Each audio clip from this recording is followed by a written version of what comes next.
And it starts with the very simple act of Jesus getting into Simon's boat. Since Jesus wasn't invited to come into his boat, Simon was not prepared. Jesus simply gets into the fisherman's boat.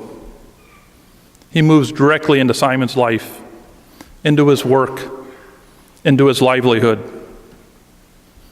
Think about that for a moment.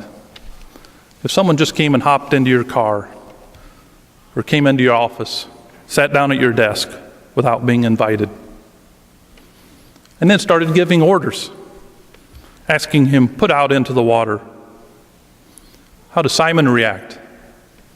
Certainly with some hesitation. How do we, or how would we react?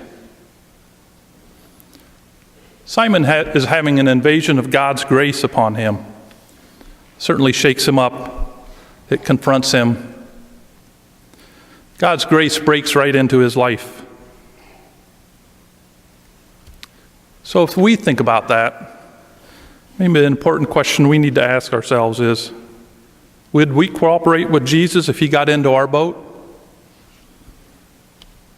When grace invades you, do you cooperate or not? And really, isn't everything else in life secondary to that question? Of course, we see Simon makes a good move and cooperates with Jesus. Listen to what he says. Master, we have worked hard all night and caught nothing. But at your command, I will lower the nets. With that, Simon's transformation begins. He had been operating in the shallows. He'd been hugging the shoreline. That's our symbolism here. He's following his own intuition. He's playing it safe. He's following his own wisdom. But once he says yes, Jesus takes him into the depths. So when the Lord Jesus Christ gets into our boats, he always leads us into the depths. Not sometimes, always. He will take us from the shallows to the deep. And when I was thinking about this, it made me think a little bit about when I was younger, and I think you can probably relate. The first time you were at the swimming pool and you were allowed to go to the deep end or to go off the diving board.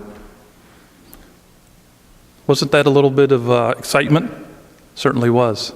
Did it feel a little dangerous jumping off? You bet. But of course, I'm not talking about the world around us and the worldly excitement. I'm talking about our spiritual depths. The real excitement of a spiritual transformation.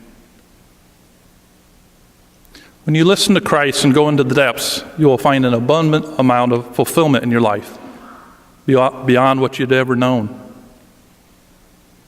There again, what does Simon say? He'd been working hard all night and caught nothing. So when we go at it alone, on our own terms, living life for ourselves, it can be overwhelming. And like Simon, we don't catch much. But when we follow Christ into the depths, you're going to find a life so rich in your faith. That's what our fish symbolize today. They are so great that they're tearing the nets.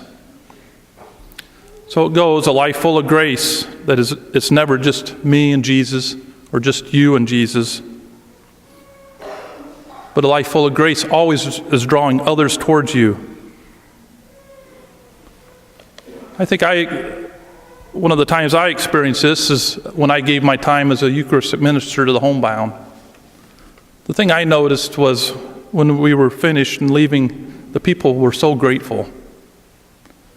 But as we came together, I think the graces were really upon me. And if anything helped me grow in my faith was visiting with those people. They were like the boats that were coming toward Simon. They were coming to help. So allow Jesus into your boat. Then get into the depths. Know that an encounter with God will not leave you the same. It will change you. On one hand, you may feel confused or like Peter, not worthy, a sinner. But when you let Jesus in your boat, and offer yourself to God, know that He'll fill you with the abundance of His love.